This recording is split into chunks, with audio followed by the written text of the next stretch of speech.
L'essor de la recherche est un défi important pour le développement. Ainsi, le Fonds RID, le Fonds national de la recherche et de l'innovation pour le développement, travaille à financer les projets de recherche innovants dans le domaine du développement à la base. Dans cet entretien, nous recevons donc le Dr Hamidou Tamboura, directeur général du Fonds RID. Bonjour Dr Tamboura. Bonjour.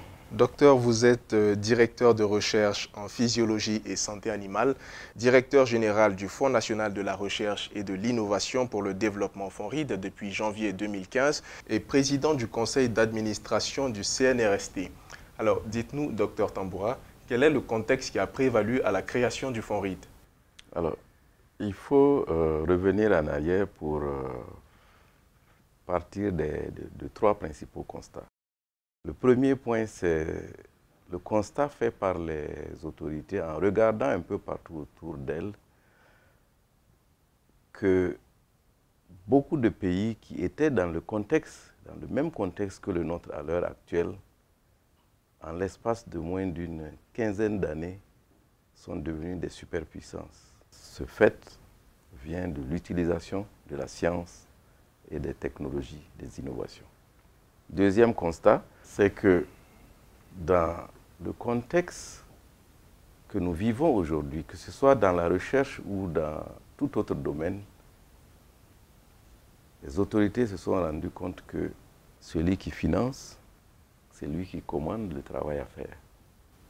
Troisième point du contexte, c'est que le constat est que les recherches qui sont menées, si nous devons y mettre des ressources, il faut que ce soit autour de nos préoccupations nationales.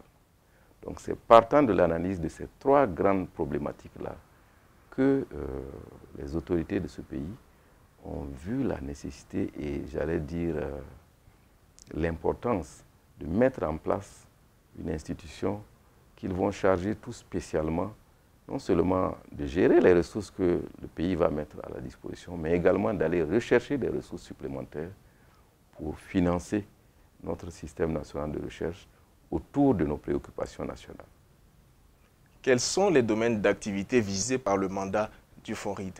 Tous les domaines de préoccupation du pays sont les domaines de compétences du Fonds RID. C'est-à-dire le Fonds RID finance des recherches qui se mènent dans tous les domaines, qui soient de santé, d'agriculture, d'énergie, de culture, d'éducation, de gouvernance et plus d'actualité, de sécurité. Tous ces domaines, sans exclusive, sont des domaines dans lesquels le Fonds RID est mandaté pour apporter des ressources afin que les équipes de recherche puissent plancher et trouver des solutions. Docteur Tamboura, comment accéder au financement du Fonds RID? Alors j'allais dire que c'est très facile. Il y a trois principales conditions. La première, c'est d'accepter la compétition. Le deuxième critère, c'est pour le moment accepter de travailler en équipe. Le fonds ne finance pas des individus.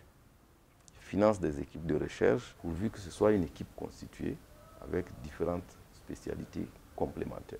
Troisième critère, naturellement, c'est des ressources publiques que nous utilisons, en grande partie pour le moment. Il faut veiller à la bonne gouvernance de ces ressources-là. Donc, nous devons nous assurer que l'institution mère qui porte l'équipe ayant soumis le projet nous fait la preuve des outils de bonne gouvernance financière du peu de ressources qu'on met à sa disposition. Je vais vraiment me résumer pour dire que c'est les trois principaux critères pour accéder aux ressources du Fonds RID. Alors, le Fonds RID a-t-il des attentes particulières pour un meilleur accompagnement de la recherche au Faso? Ah oui, nous avons des attentes. Elles sont nombreuses.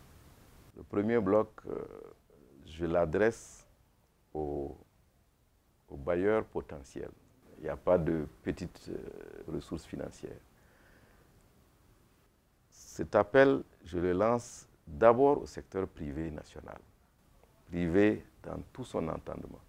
Je veux vraiment leur demander de faire confiance à la structure, au système national de recherche du pays.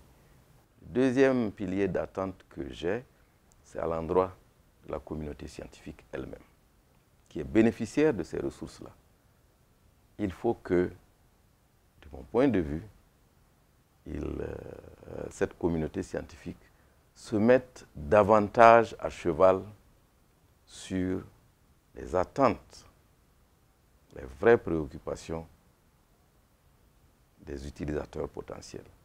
Parce que assez souvent, il faut le reconnaître, je suis du milieu, donc je sais de quoi je parle, assez souvent, on fait des recherches pour des publications, et les publications pour la carrière scientifique du chercheur. Je pense qu'on peut joindre l'utile à l'agréable. Il faut que la communauté scientifique utilise les ressources publiques du pays vers la génération de technologies utiles à la communauté, utiles aux citoyens qui financent. Troisième et dernière attente, c'est à l'endroit des médias.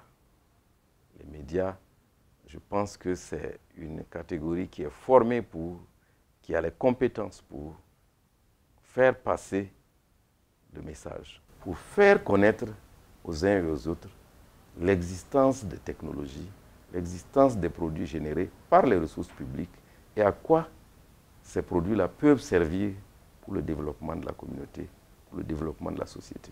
Ça, c'est le rôle des médias. Nous n'avons pas été formés en tant que chercheurs pour communiquer. Ce n'est pas notre métier.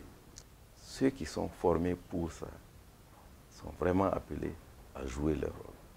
Donc c'est vraiment les trois éléments d'attente que j'ai à l'endroit de ces différents pans de la communauté. Pour terminer, Dr Tamboura, quel est votre mot de la fin? Le mot de la fin, c'est bravo au gouvernement pour avoir mis en place cet outil et que nous aussi, au niveau de la communauté scientifique, on en fasse un bon usage. Sinon,